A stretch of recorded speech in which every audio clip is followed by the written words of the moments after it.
Kannada news ಚಾನಲ್ಗೆ ಸ್ವಾಗತ. ಪ್ರಿಯ ವೀಕ್ಷಕರೇ, ನಾನು ಸಲೀಂ ಜಾವೀದ್. ನಾವೀಗ ದಾವಣಗೆರೆ ದಕ್ಷಿಣ ಭಾಗ, ಈ ದಕ್ಷಿಣ ಭಾಗದಲ್ಲಿ ಇರುವಂತಹ ಮಾಗನಹಳ್ಳಿ ಮುಖ್ಯ ರಸ್ತೆ. ಇದು ಮಾಗನಹಳ್ಳಿ ಮುಖ್ಯ ರಸ್ತೆ. ಈ ಹಳ್ಳಿಮರ ಸರ್ಕಲಿಂದ ಮಾಗನಹಳ್ಳಿ ಮುಖ್ಯ ರಸ್ತೆಗೆ ಹೋಗುವಾಗ ಇದು ಈ ರಸ್ತೆಯನ್ನು ಒಂದು ಸಿ ರಸ್ತೆಯನ್ನು ಮಾಡಿದ್ದಾರೆ. ಯಾವ ಥರ ಇದು ಸಿ ರಸ್ತೆ ಮಾಡಿದ್ದಾರೆ ನೋಡಿ, ಎಷ್ಟೊಂದು ಇದು ಕಳಪೆಯಾಗಿ ಮಾಡಿದ್ದಾರೆ. ಯಾಕೆಂದರೆ ಇಲ್ಲಿ ಈ ರಸ್ತೆ ಮಾಡಿ ಇದೇ ಥರ ಹಾಗೆ ಬಿಟ್ಟೋಗಿದ್ದಾರೆ. ಈ ಗಾಡಿಗಳು ತಗೊಂಡು ಹೋಗೋಕ್ಕಾಗ್ತಾಯಿಲ್ಲ. ಇಲ್ಲಿ ಪಕ್ಕದಲ್ಲಿ ನೋಡಿ, ಇದು ಎಷ್ಟು ಗುಂಡಿ ಬಿದ್ದಿದೆ. ಇಲ್ಲಿ ಜನ ಓಡಾಟಕ್ಕೆ ವಾಹನ ಸವಾರರು ಎಷ್ಟೊಂದು ಪರದಾಡ್ತಾ ಇದ್ದಾರೆ, ಎಷ್ಟೊಂದು ಕಷ್ಟ ಅನುಭವಿಸ್ತಾ ಇದ್ದಾರೆ.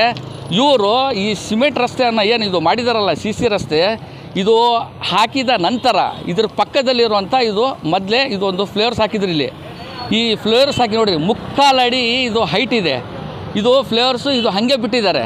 ಇದು ಮುಂದೆ ಮಳೆಗಾಲ ಬಂದರೆ ಇದು ಪೂರ್ತಿ ಬಂದು ನೀರು ಮನೆ ಒಳಗೆ ಹೋಗುತ್ತೆ. ಇಲ್ಲಿ ನೋಡ್ರಿ, ಇಲ್ಲಿ ಗಾಡಿಗಳು ಎಷ್ಟು ಟ್ರಾಫಿಕ್ ಜಾಮ್ ಆಗುತ್ತೆ.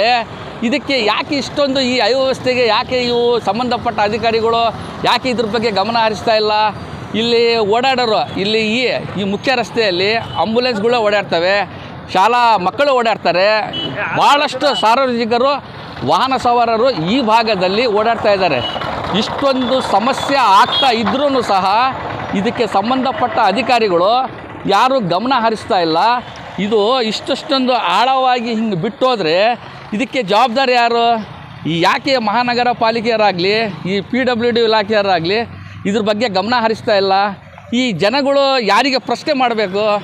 ಯಾರಾದರೂ ಪ್ರಶ್ನೆ ಮಾಡಬೇಕಂತಂದರೆ ಇಲ್ಲಿ ಒಬ್ಬರು ಇದಕ್ಕೆ ಸಂಬಂಧಪಟ್ಟ ಅಧಿಕಾರಿಗಳಾಗಲಿ ಯಾರಿಗೂ ಒಂದು ಕಾಲ್ ಮಾಡಿ ಈ ಥರ ಸಮಸ್ಯೆ ಆಗ್ತಾಯಿದೆ, ನೀವು ತಾವು ಬಂದ ತಕ್ಷಣ ಇದಕ್ಕೆ ಗಮನ ಹರಿಸಿ ಇದು ಕೆಲಸ ಮಾಡಿಕೊಡ್ರಿ ಅಂತಂದರೆ ಅವರು ಕಾಲ್ ರಿಸೀವ್ ಮಾಡ್ತಾಯಿಲ್ಲ ಅಂತ ಜನ ಬೇಸರ ವ್ಯಕ್ತಪಡಿಸ್ತಾ ಇದ್ದಾರೆ.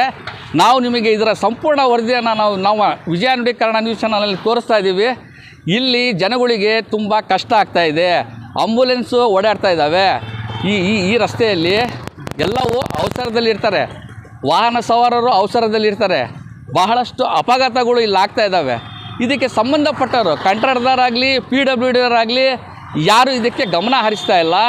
ಇಲ್ಲಿ ಜನ ತುಂಬ ಬೇಸರ ವ್ಯಕ್ತಪಡ್ತಾ ಇದ್ದಾರೆ. ಇಲ್ಲಿ ನಮ್ಮ ಜೊತೆಗೆ ಈ ಭಾಗದ ಇಲ್ಲಿ ಏನು ನಿವಾಸಿಗಳಿದ್ದಾರೆ ನಮ್ಮ ಜೊತೆಗಿದ್ದಾರೆ. ಸರ್ ನಮಸ್ಕಾರ. ಸರ್ ನಮಸ್ತೆ.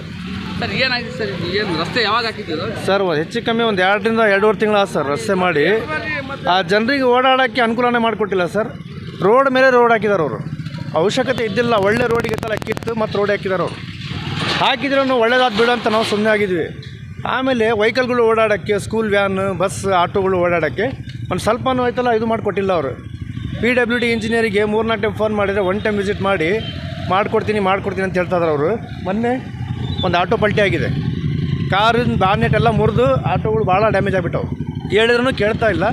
ಅವಶ್ಯಕತೆ ಏನಿದೆ ಸರ್ ರೋಡ್ ಮಾಡೋದು? ಒಳ್ಳೆ ರೋಡ್ ಅಲ್ಲ, ರಸ್ತೆ ಅವಶ್ಯಕತೆ ಇದ್ದಾಗೆ ಮಾಡಿರೋದು. ಇದು ರಸ್ತೆ ಹಾಕಿದ ನಂತರ ಅವ್ರೇನು ಸಂಪೂರ್ಣವಾಗಿ ಅದು ಕೆಲಸ ಮುಗಿಸ್ಬೇಕು, ಅವರು ಮುಗಿಸಿಲ್ಲ. ಅವರು ಮುಗಿಸಿಲ್ಲ ಅಂತ ನಾವು ಅದನ್ನೇ ವರದಿ ಮಾಡ್ತಾ ಇರೋದು. ಇದು ಮುಗಿಸಿಲ್ಲಲ್ಲ, ತಾವು ಯಾರಿಗೆ ಗಮನಕ್ಕೆ ತಂದಿದ್ರಿ? ಇದು PWD ಇಂಜಿನಿಯರ್ ಯಾರು ನಿಂತು ಜವಾಬ್ದಾರಿಯಿಂದ ಕೆಲಸ ಮಾಡಿಸಿದ್ರಲ್ಲ ಅವರಿಗೆ ಹೇಳಿದ್ದೀವಿ ಸರ್. ಅವ್ರಿಗೆ ಕಿವಿಗೆ ಹಾಕಿದ್ದೀನಿ. ಫೋನಿಂದ ನಂಬರ್ ಐತೆ, ಫೋನ್ ನಂಬರ್ ಮಾಡಿ ಅವರಿಗೆ ಹೇಳಿದ್ರೂ ಅವ್ರು ಏನು ತೆಲಿಗೆ ಹಾಕಂತ ಇಲ್ಲ. ಜನರಿಗೆ ಓಡಾಡೋಕ್ಕೆ ಭಾಳ ತೊಂದರೆ ಆಗ್ತಾಯಿದೆ ಸರ್. ನಿಮ್ಮ ಹೆಸರು? ಅಸ್ಗರ್ ಅಲಿ ಅಂತೇಳಿ. ರೋಡ್ ಮಾತ್ರ ಭಾಳ ಚೆನ್ನಾಗಿ ಮಾಡಿದ್ದಾರೆ, ಅದ್ರ ಬಗ್ಗೆ ಏನು ತೊಂದರೆ ಇಲ್ಲ. ಆದರೆ ಏನು ಫುಟ್ಪಾತ್ ಮಾತ್ರ ಚೆನ್ನಾಗಿ ಮಾಡಿಲ್ಲ. ಯಾಕಂದರೆ ಸಣ್ಣ ಪುಟ್ಟ ಹುಡುಗರೆಲ್ಲ ಓಡಾಡ್ತಾ ಇದ್ದಾರೆ ನೋಡಿದ್ರೆ, ಈ ಥರ ಎಲ್ಲ ಬಿಟ್ಟಿದ್ದಾರೆ. ಮತ್ತು ಅಲ್ಲಿ ನಮ್ಮ ಅಂಗಡಿ ಐತೆ, ಅಂಗಡಿ ನೋಡಿದ್ರೆ ರೋಡಿಗೆ ನಿಲ್ಲಿಸ್ಬೇಕು, ವೆಹಿಕಲ್ಸ್ಗಳಿಗೆಲ್ಲ ಭಾಳ ಟ್ರಾಫಿಕ್ ಹಾಕವು.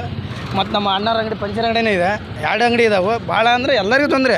ಅವ್ರಿಗೆ ಅಂಗಡಿ ಹಳೆ ಅಂಗಡಿಗೆ ಅಂತೆಲ್ಲ ಪ್ರತಿಯೊಬ್ಬರಿಗೂ ತೊಂದರೆ. ವೆಹಿಕಲ್ಸ್ 2 ವೀಲರ್ ಆಗಿರ್ಬೋದು, 4 ವೀಲರ್ ಆಗಿರ್ಬೋದು, 6 ವೀಲರ್ ಆಗಿರ್ಬೋದು, ಎಲ್ಲದಕ್ಕೂ ತೊಂದರೆ ಆಗುತ್ತೆ. ಇದು ಎಷ್ಟು ಅಚ್ಚುಕಟ್ಟಾಗಿ ಮಾಡಿಕೊಟ್ರೆ, ಈಗ ಫುಟ್ಪಾತ್ ಕೂಡ ಅಷ್ಟೇ ಅಚ್ಚುಕಟ್ಟಾಗಿ ಮಾಡಿಕೊಟ್ರೆ ಇನ್ನೂ ಖುಷಿ.